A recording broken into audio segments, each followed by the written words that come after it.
da da da da da da da da da da da.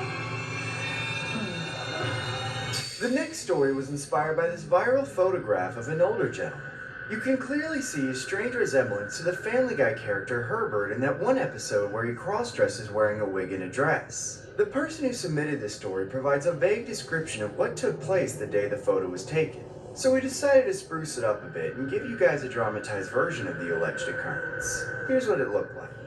Darling boy was a hidden heartthrob. Most college students hit the bars and parties right away, chasing after every pretty little thing that moves. He was saving himself for the right one, the only one.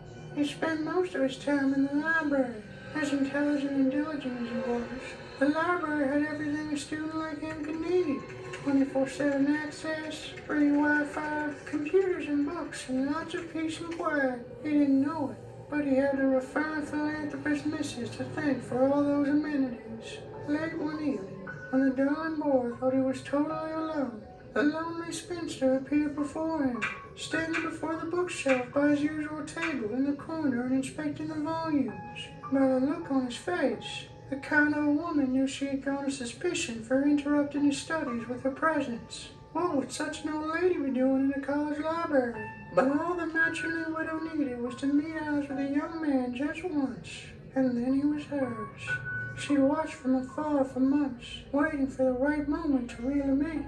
And now the moment was finally here. The two were alone, and she knew very well how to put the moves on the reluctant suitor. She broke the enticing gaze and looked back to the shelf, asking with sultry nonchalance, "What's your favorite book on the shelf, dear?" I don't know. I guess the Encyclopedia of Snakes is quite interesting. She knew exactly where that book rested on the shelf and removed it without hesitation, setting it down on the table at which the young man was studying, and came gracefully to sit beside her.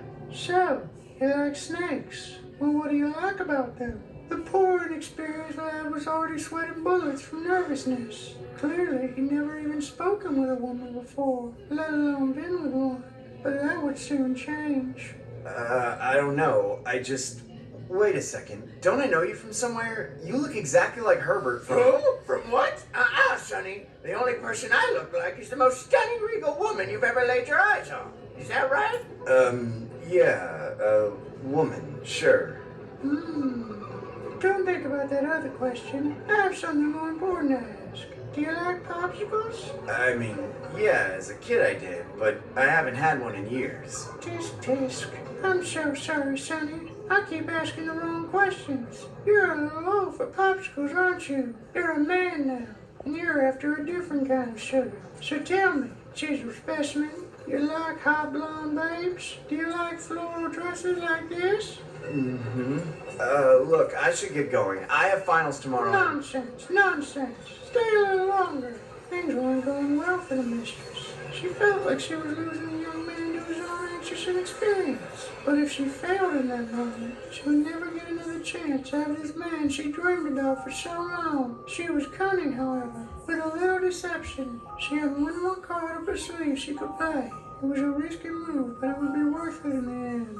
You're probably wondering why I'm dressed up like this, aren't you? Oh, no, it's fine. You know, people can express themselves however they want. I just want to get that same kind of attention that my scandalous granddaughter always gets. She's so hot.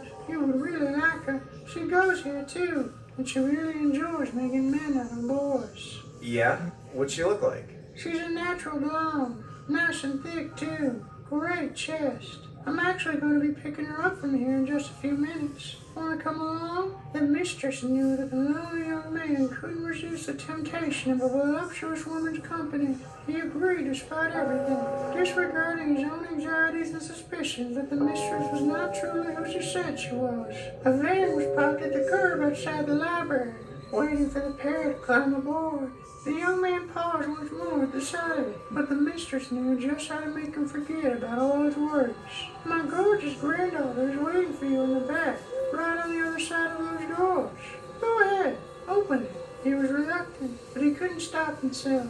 He underestimated the strength and wit of the woman he was with, blinded by his need. As soon as he saw that there was nothing and no one inside the van, she only had a moment to act before it was too late. mustering a feat of strength great enough to warrant the envy of men. She lifted her cane high into the air and brought it swiftly down upon the back of the young man's head. Ah! He fell forward without struggling, nothing more than a limp rag doll in his unconscious state. The mistress used the last of her strength to heave the rest of his body back into the van and tie him down like any good woman should. When he finally awoke, the look on his face was worth a lifetime of temptation. The sheer terror in his eyes as he realized he was tied up in some old man's basement with no idea where he was, and nobody who knew he had disappeared. Well, it's enough to get anyone going. Good morning, sweetheart. Are you hungry? I got lots of popsicles. If you get bored, I have your favorite book, too. Are you all comfortable? Screw you, old man. Where's your granddaughter? Oh, I lied about that.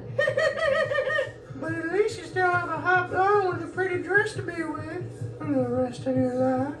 Come here. No, get away, Bud Chin. Don't touch me. You're a sick man. No, stop it. Get away from me or I'll kill you. I swear to God. And from that day on, the mistress and her darling little sweetheart lived happily ever after.